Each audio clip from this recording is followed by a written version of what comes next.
Good morning and welcome back to our leader. I know this is a new time, a new day. It's the 1st of April, and please, today's teaching is not April Fool's Jokes Day. This is the true life, true things. I want to talk this morning about motivating your emerging leaders to grow. It's one thing to identify them. It's another thing to grow them, to develop them, and to get them ready for leadership positions. So we have found one now. Now what? It's like a dog chasing a car. What's he going to do with a car after you've caught the car? And now so many of us are able to identify a leader or a potential or an emerging leader, and we don't develop them. And leadership don't just happen. It's not something by chance. We all are born with the potential to leadership, but we all have to become effective leaders through training and equipping.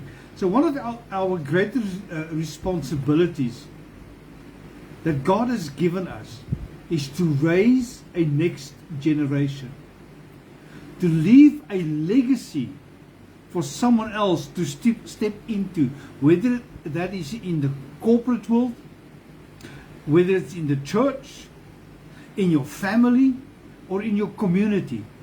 We have to raise the next generation, the ones that will take over the baton from us when we are no longer there.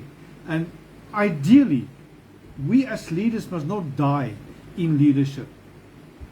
We must hand over leadership whilst we are still there, so that we can assist the newly appointed leaders to grow, and so that there can be a seamless transition from one generation to another generation whilst the previous generation is still there.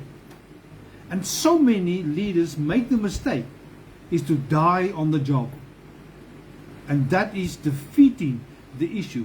We often spend too much time in seeking and praying for the right people, but once we have found them, we don't spend the same amount of time in developing them.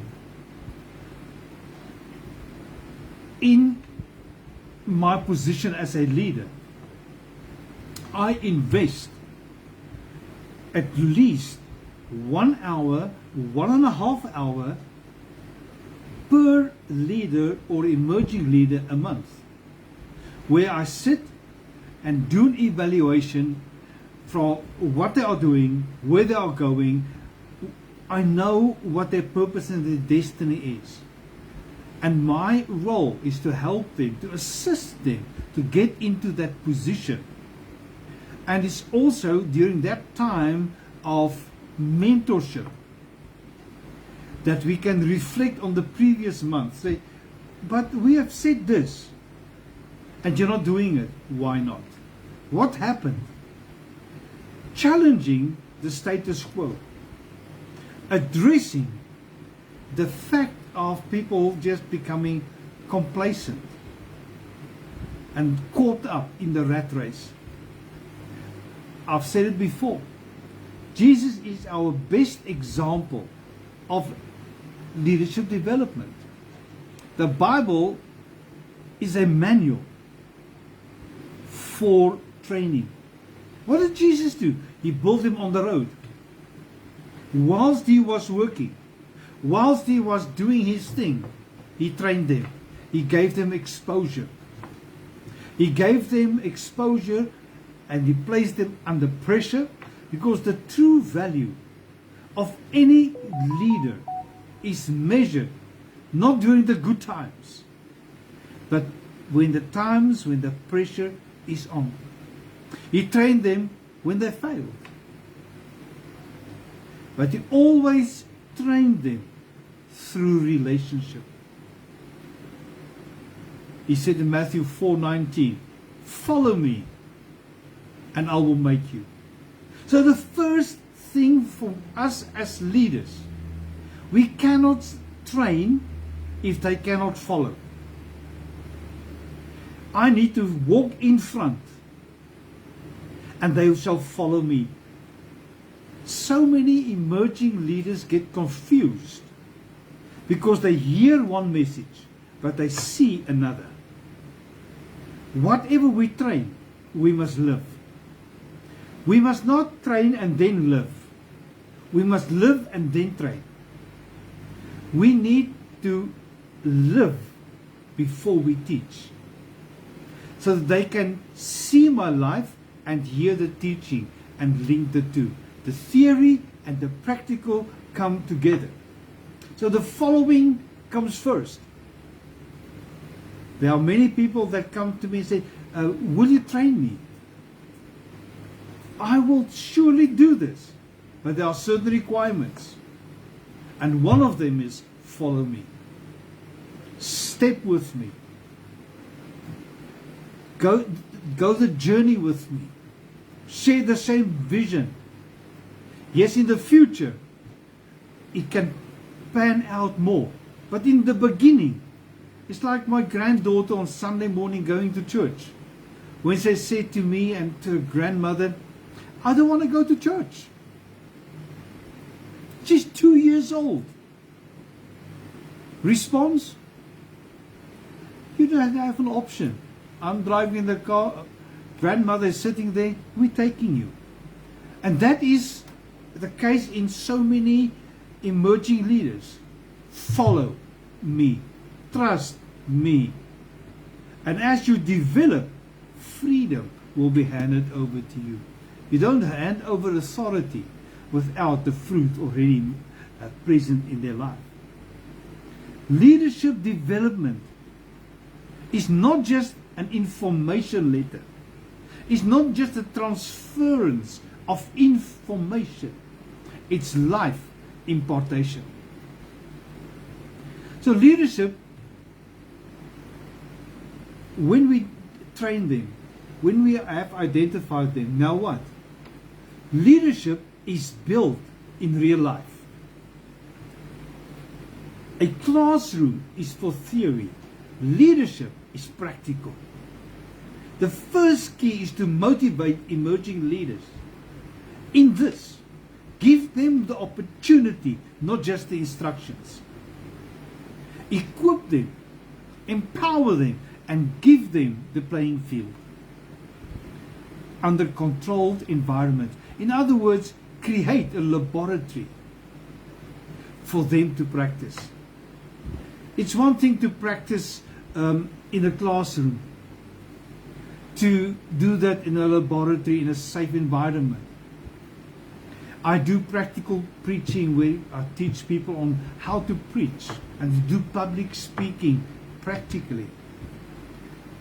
But it takes 2-3 months where we sit in a controlled environment under the teachings and the equipping, and then there comes a time where they must share that teaching for 5 minutes to their classmates so that they can get exposure with people listening to them, people that they have worked with for a period of 2 months.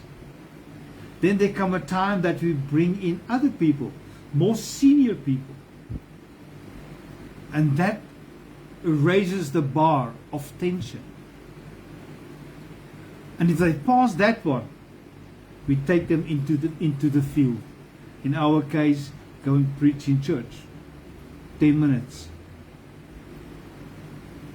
Once you pass there, we'll give you a great opportunity. So it's a development in different phases. And this is how we must do leadership empowerment in life. Leadership is formed in responsibility, under pressure, with accountability and experience. The more you lead, the easier it becomes. If you only teach them, they will know. But if you involve them, they will grow. Can you hear the difference? If you teach them, they will know. If you involve them, they will grow. So what are we learning from this? This is point number one. I've got quite a few other points that I want to mention, but I will definitely not finish today. It will be hashtag 1, 2 and 3, I think. Ask yourself, am I giving my emerging leaders real responsibilities? Am I allowing them to try and to fail? So growth requires permission to fail without any rejections. So that was point number one. I think let me take the second point and we'll continue next time with others.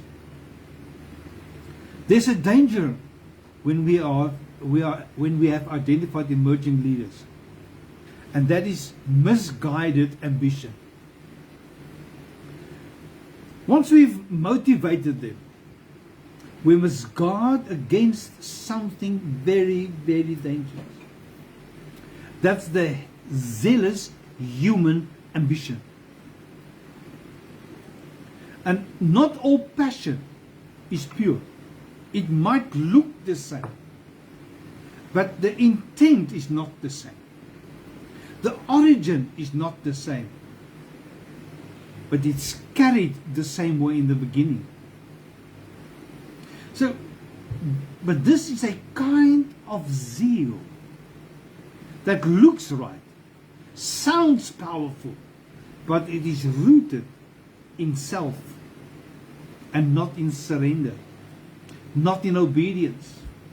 As Thomas Merton has said, this kind of zeal causes man to lose himself in his cause. So you lose who you are, your integrity. So let us not lose what we have and help those that we are leading not to lose themselves in the process of development. There's a difference between being driven by calling or purpose and to be driven by ambition. Ambition says, I want to do something great. Purpose says, I want to obey what's resting on my life. So your role as a leader this morning, we must help our emerging leaders. Number one, help them to slow down. Leadership is not a 100-meter dash. It's a marathon. It's a long distance race. Let them submit. Dr. John Maxwell has said, until the desire to lead dies, you are not ready to lead. It sounds like a contradiction, but by doing that, you are killing ambition. But people will tell me, but ambition is good. Uncontrolled ambition leads to pride, to non-submission, and doing my own thing, like an Absalom with his father David. Help them to submit all these nitty-gritty things. Be open. So let us not fight what is there, but let us become the leaders to train others.